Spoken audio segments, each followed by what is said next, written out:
No இன்னும் கல்யாணத்துக்கு கிளம்பலையாண்ணா நீ? சத்தம் போட்டு வர மாட்டீங்களாடா?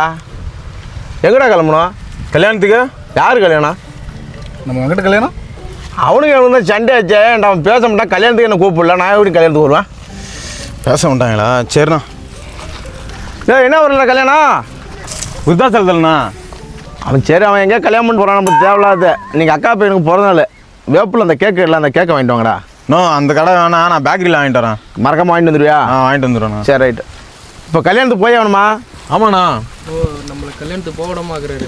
என் கூட வண்டியில் சுற்றிட்டு இருந்து நான் வாங்கி கொடுத்த தின்னுட்டு என்ன மச்சான் மட்டும் மாதிரி பேசுற? ஒன்றை சொல்லி அவங்கள சொல்லிட்டு இருக்கான். ஏன்டா அவன் சண்டை பிடிச்சிட்டு அவன் கல்யாணம் பண்ணுவான், நான் இங்கே இருக்கும்போது கல்யாணத்துக்கு போகிறேன்னு நிற்கிறீங்க. அப்போ நீயும் வேணா. நானும் கல்யாணத்துக்கு வரமாட்டேன், நீங்களும் போகக்கூடாதா? நானும் போடுதா? இது என்ன கதையா இருக்கு? அப்படி என்னண்ணா எங்களுக்கு பண்ணிட்டேன் நீ? இதை கேளுண்ணா, முந்தா நேரத்து ஃபோன் பண்ணி 25 ரூபாய்க்கு ரீசார்ஜ் பண்ணி விட சொன்னா, இந்தா தம்பி வண்டியில் போயிட்டு இருக்கேன்டா, போய் பண்ணி விடுறேன்னு சொல்லி ஃபோனை சுவிச் ஆஃப் பண்ணிட்டாரு. வீட்டை திறந்து பார்த்தா உள்ள வந்து மேட்ச் பார்த்துட்டு இருக்காருண்ணா. இப்போ கல்யாணத்துக்கு போறீங்களாடா? போறந்தாண்ணா. அன்னைக்கு என்ன பண்ணுமா திட்டம், உங்களுக்கு தானே சேர்த்து திட்டினா, அவன்கிட்ட சொல்கிறேன் என்னென்ன. ஏய் எங்க மட்டும் திட்டினா? உங்களெல்லாம் திட்டினா இவர் தானே திட்டினாரா? அன்னைக்கு இருந்தே நீங்கள் எல்லாம் கல்யாணத்துக்கு போனால் யாரும் பேச விடாரா? இனிமேல் பேச தேவையில்ல, நாங்கள் கிளம்புறோம். நில்லு, அந்த சாவி குத்து ரெண்டு மாதிரி காட்டு. ஏன் சாவி ஊத்துனா? தேடி கண்டுபிடிச்சி கல்யாணத்துக்கு போய். No no no. என்ன இந்த ஆள் இப்படி பண்றாரு?